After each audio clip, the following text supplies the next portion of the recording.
lineup here, and there is the Nathan. Yeah. It's either just the Nathan or another pick. Or long range, anyone, Yeah. marksman. So, here we are. Potentially the last Blacklist draft. International. Welcome Omega to Mobile up Legends. Against the ropes. Imagine 20% from the community prediction predicted Blacklist will win. But despite that, despite the odds stacked against them, they are proving once again that they are the recoded code breakers. And here we see Smart Omega picking up a few lessons from their losses in Game 1 and 2. Some respect bans, a quick switch up in their play style, their drafting flow, and Blacklist still keeping up the aggression. Look at how deep that high loss is. Look at Perks, man. Yeah, Perks has been using, again, the high loss. One of the things about Perks is he can use those kinds of defensive heroes like the Matilda to be as aggressive as possible. Although Perks, although the high loss is an aggressive roamer, despite the limited skill set, he makes things work. He can make outplays over the background. Oh yeah, for sure. Even on a macro level. Folks, quickly there you just saw the emblems in case you're wondering, hey, Suyu is new to MPL Philippines. Got banned in Game 1. Here in Game 3, you're seeing Andoryu play, the Curly Nightmare. Definitely one of the more mechanically demanding heroes in the current metagame. It's rockin' Warcry. So best believe you're going to see a lot of basic attacks, a lot of skills dealt out. And here him hitting level 4 means he's going to be in full swing for the first turtle. Yeah, even during level 3 is already activated with the Warcry. It's easy to spam skills, but OMG! Okay, Andoryu is here. Almost got a kill onto OMG, but a counter attack coming in from Blacklist as they bring down Shaknu. That was a quick response from Blacklist. Alright, so expect that kind of combo to come through. That was a surge into a Queller with a close it on the Sever. So basically, you one, got it right. 1, 3, 2. There you go. That's a new hero you know. You'll have to think of for sound effects. And he started. Don't get me started. He started off in Immortal form, so he deals extra damage and is a little chunkier. That's why he was willing to do it from second turret. Now, with the turtle up, Andoryu first to the scene. Look at that, he's soloing the turtle. Yeah, he can. Again, there's damage reduction. Plus, he can spam a lot of skills. Oh. And the thing that Redmar commented, but wait a minute, they're going right after Perks up against 3, and Andoryu will get the turtle. AOG coming in from Chakos. They want to go for Haji. But that might be too deep for the Mamba because he might fall down though in the hands of MP. Perks is not even done. He did cast Nordy's pathway. MP the King goes in. But okay, the clash will stop there. And I like to again mention what Redmar has been saying during the match. That the thing about Suyu is that his second skill, which is HP based dependent, That's right.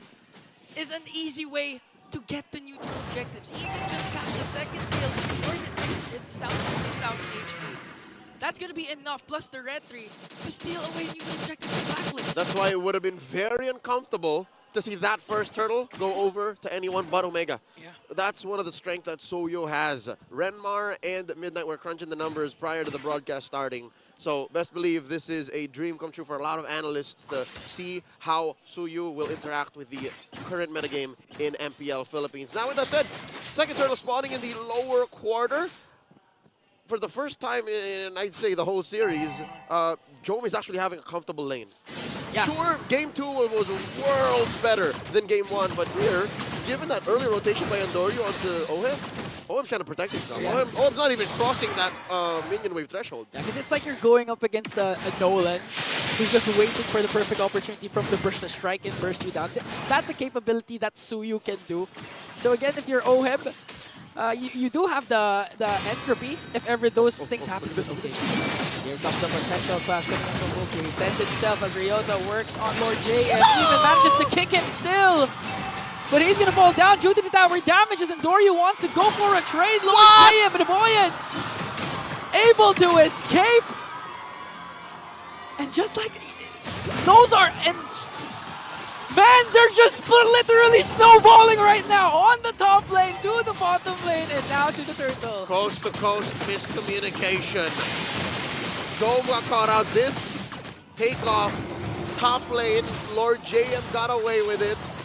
And here we were hyping the Suyu to be such a menace, to be such a killer.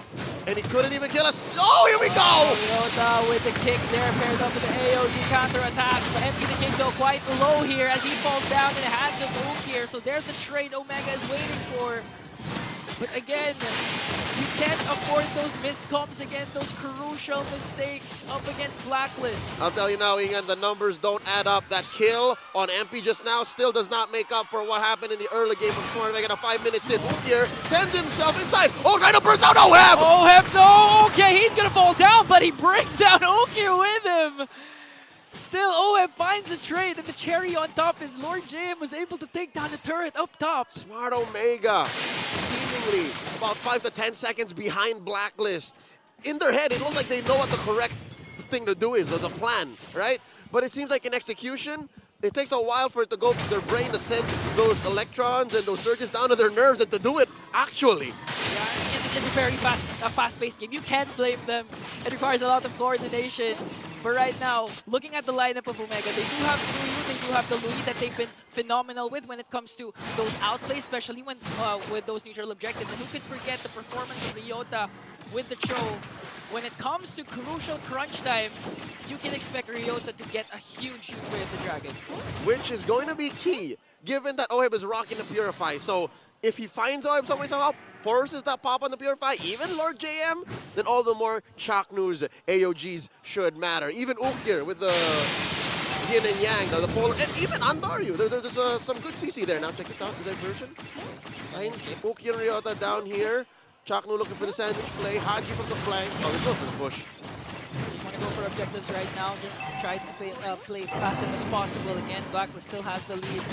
And now they're going to go for a trade because they know that MPD King will try and work up. But here comes the Suyu. Will we see a Retribution steal? Because it's really going to be easy for him. And that's what the panel has been saying. But Blacklist is now mad. They want to go for the counter-attack. Back to goes in for the AOG. Jome as well.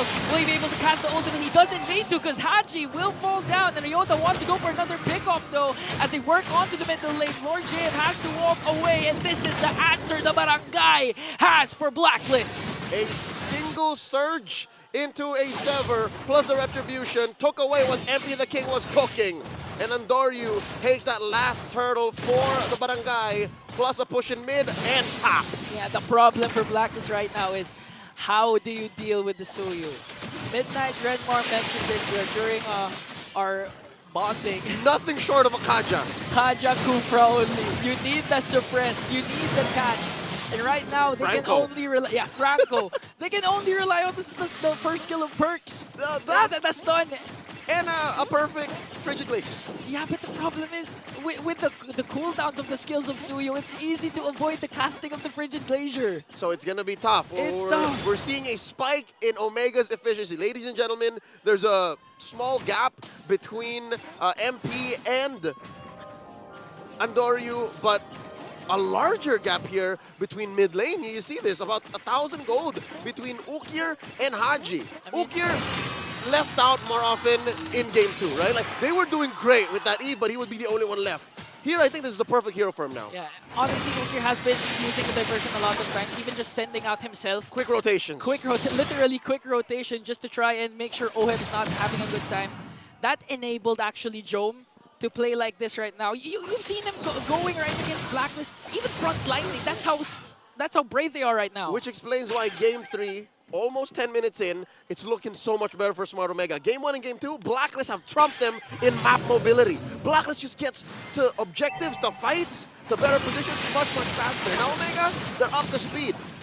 It just sucks for the Barangay that it took 2 games for them to get to this point. Yeah, and again, even though those are the cases right now, Blacklist still has Haji one Frigid Glacier away from, sweeping Omega. So if the KDA machine performs well, you know it's going to happen. But speaking of Haji, into the back, look at Haji! Speaking of Haji, they just literally sent 3 members just to bring him down. Here comes the glorious pathway.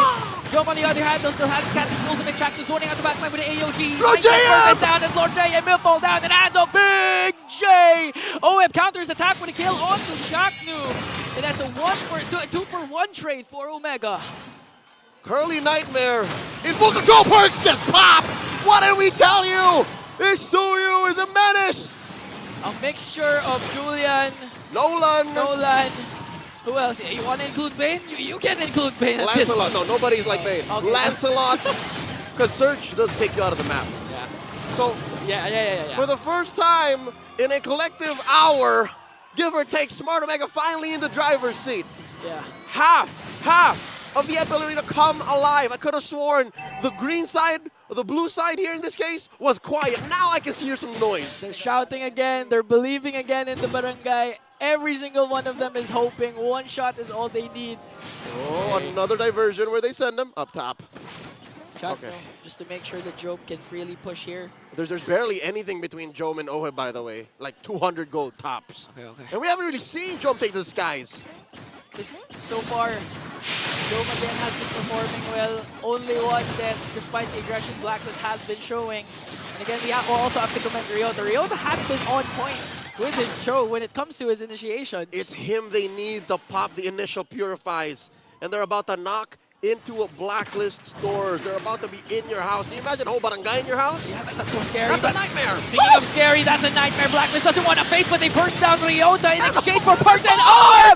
And Big J, once again, making big plays. A double kill. They're not even going to wait for the Lord anymore. They might be able to end this, though. They're going to go for inhibitor down bottom. They have one catapult. It's just Haji. Okay, look at Ukir with the damage, and Dory goes in. They don't have minions. Blacklist was able to clear it out. But they have minions into the middle lane again, wanting to extend their lead by bursting down an inhibitor. Tranquilo, barangay. Patience. It took a while for you to get to this point. If they forced any more, MP would have jumped in and punished them. But right now, they've cracked down that inhibitor in bottom. They've pressured and popped the Holy Shield in mid. And they're about 6,000 gold ahead, under 12 minutes. Ingan, the barangay's looking great. If Omega wins this game, I'm pretty sure we won't see Suyu anymore. For sure. Game 2 was an anomaly. No, not just even for the series. I think for the whole playoffs. Then Chip has a friend. They can both hang out in the fan section. About a minute until the Lord spawns. Lower quarter of the map. That means the Blacklist's long lane defense is better, given that that lane hasn't been cracked just yet. But as we speak, you're talking about the Suyu. I'm looking at the Luyi. The Luyi seems to have broken Blacklist's main advantage over Omega. The fact that the map is folded in half. The fact that they can rotate in the places where Blacklist have to check first. So that means here in Game 3, for the first time in the series, it's Omega who's a step ahead. Yeah, because Game 1, Game 2, we've seen Blacklist rotate as one fast as possible. Faster compared to the barangay. Now, Ukir's just really spamming his diversion plays. He's sending himself, sending a lot. Sending two dudes, it doesn't matter. Yeah, we seen a while ago, we were just talking about Haji. And as soon as we stopped talking about Haji, it was gone because Ukir just sent out 3 to bring down the KDA machine.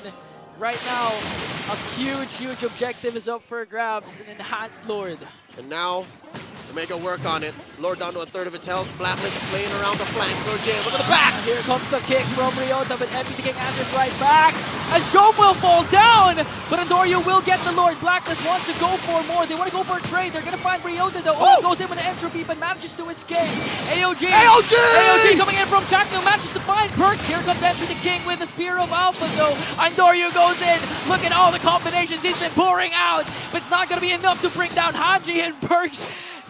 He went up against 4 by himself and forced Blacklist to retreat. Perks almost went down after that hold surge.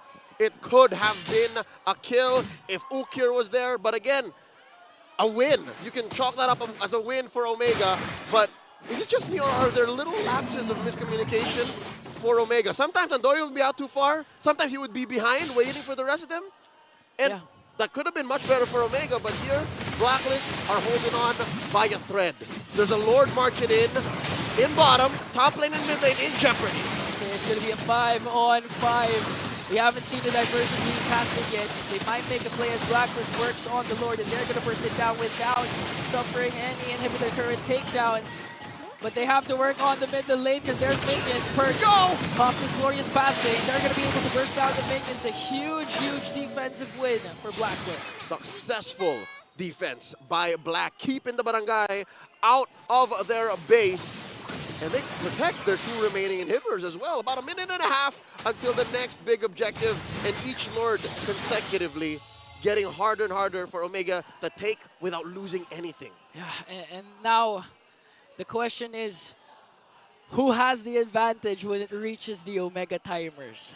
That's going to be a huge one because OWEB hasn't been quite activated yet. Although he has a 3-2-2, if ever he doesn't get disrupted in his formation, just manages to free hit, he can easily burst down every single member of Omega. That's right. We saw some semblance of it when he almost got his hands on Ryota with a kill bomb. And that was, what, about 2 or 3 minutes ago? He was short an item or two. Yeah. So with that said, I agree. But very similar to game 1 and 2, is it not just OHEB again holding together Blacklist? Yeah. Is it not the Filipino sniper who is the main sort of burst? So right now, they gotta protect him too. They have to protect Blacklist. They have to protect OHEB. They also have to. Haji needs also to step up for this game in particular because the main source. If the main source of damage is OHEB, the main source of huge crowd control is really gonna be Haji with the Frigid Glacier. Everyone else just makes it. Everyone else is the glue. Yeah. That holds together this new code.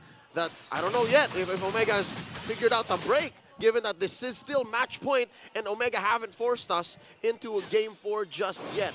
That Lord is almost up and Andoryu is just circling around these bushes. That's what's scary for Blacklist is they have no free way to check except for Haji. Yeah, and an instantaneous burst can happen. 2-0-5 for Andoryu. And when it comes to retribution battles, it's not a matter of skill issue, it's a matter of who has the better chance of getting it with their kit. And Andoryu so far has better because of the second skill and the retribution. Sever acts like, oh wait, here we go, a kick by Ryota! Oh, paired up with the AOG, gonna catch Ree onto the backline. Everything has to go away, but look at the damage coming in from Oak here. Pops Haji's Pride of Ice. Andoryu gets a killing spree. They didn't even mind the Lord first, they wanted to go for the kills. And now Omega will have an uncontested Lord take. A full-on turn by the Barangay, leading to a TKO on Black. Not all of them, I'd say 3 or 4 of the members. Saber First also fell, and now there's a free objective for the Barangay to put the Lord on lock, and it's gonna spawn in the bottom lane. All right, Ingan, hear me out. Okay. Hear me out. What if this next fight doesn't even lead to many kills? What if this is just to clear these inhibitors and then Omega deny Blacklist the fight? That's what I'm thinking. It's possible. It's a huge possibility, especially if they don't manage to pop OHEB Purify and he's just able to free it and free it, just defend this like what he's doing right now with the entropy. Oh, there's a diversion. They're just debating it. Okay, that's a distraction diversion right now as Blacklist tries to work on the Lord. They're going to burn down the inhibitor in the middle lane. Track goes in with the AOG. Look at the diversion. Dispersion rotation coming in from Oki. Captain scoring the damage. Perks has to walk away, has to heal up though. They're able to take care of the minions, but right now there's one middle lane. Top lane not yet covered, so Blacklist has one inhibitor left, and right now they're taking a page out of the book of Omega, which is just defense. Hold on, eventually we can come back. As long as this base stands, so do we. And as long as we stand, we fight. And as long as we fight, we have the chance to prevail. 2 lives in the upper bracket await. Whoever wins this series in Blacklist, just a win away. Something to consider. The whole deny the fight, that's what an old Omega would have done. But the new Barangay, especially this new Barangay that's at match point to losing and getting knocked out of the play-ins, they're patient. This is their second or third call at saying, you know what, let's hold it back. I actually agree. I'm actually thinking right now, what if the diversion of Ukir, he sent out someone? What if, right? What if? Imagine what could have gone. And that all the more erases any of my assumptions and my thoughts of maybe they're disconnected. Because there they were clearly talking. Yeah, but right now, what Omega needs is not the new Barangay, it's honestly the old Barangay. They need a little bit of Asim. They need a little bit of Asim, they need Omega timers, they want the late game to do the job and extend the series. That's what we're expecting from Shaknu himself. But okay, Blacklist, they've been doing a good job of not forcing OHEB to pop his Purify. So Ryota again needs to really force out OHEB's Purify. All right, so if there's anyone from Omega who's going to force something out of Black, it's Chaknu and Ryota. Just get in there, get in the paint, force Perks to be a little off position so that OHEB gets opened up. Force MP. You know what? MP has also been a solid peel. Like, MP, Lord JM, Perks, they're all just there to protect OHIM. Yeah, and they've been doing a good job. I And mean, they're more than enough. whenever they see someone getting close to OHIM, MP the King casts a Spear of Alpha right away. The moment I see MP the King step on the clutch and switch it up into aggressive mode, and he starts killing people, that's when you know Blacklist is in control. That's going to be a problem for Omega. But right now, so far, they have a 5k gold lead, plus in control of this Lordship. This might be another objective that they can safely take away. All right, Perks spots the shenanigans, spots Andoryu's Lord-taking activities, and he says, all right, guys, get into position. That's all 5 members of Black in the purple side jungle. And here, Oh! Omega sending them over to the back. Okay, That's Domino here. Here, Jom gets cut off by Haji. Haji knows this! They've done this a while ago now! They're isolated! 2 members of the guys in the with the winter around! But eventually he's gonna go down in the hands of the Filipino sniper! Shakdu as well! Only Ryota and the Curly Nightmare! Oh no! The death timers, Leo! I'll tell you now, 3 for the Lord, not worth it. Earlier, maybe 1 it was, but this time, just Andoryu and Ryota and all 5 members of Black are still here. This Lord is a liability. And they're gonna catch Ryota with MP the King's ult there. By time. Buying enough time, and I think that's enough time for the Barangay. No inhibitor turrets taken down, but a huge momentum Ryota's swing. losing! Look, Ryota's losing! Oh no! They even captured the glorious pathway just to make things faster! And we are on the verge of a major upset! Blacklist sweeps the Barangay! Anything and everything can happen in MPL Philippines. And a team that anyone and everyone could have sworn was not going to make it to the playoffs have eliminated the Barangays. Blacklist International moves on up through the brackets in a dominant sweep.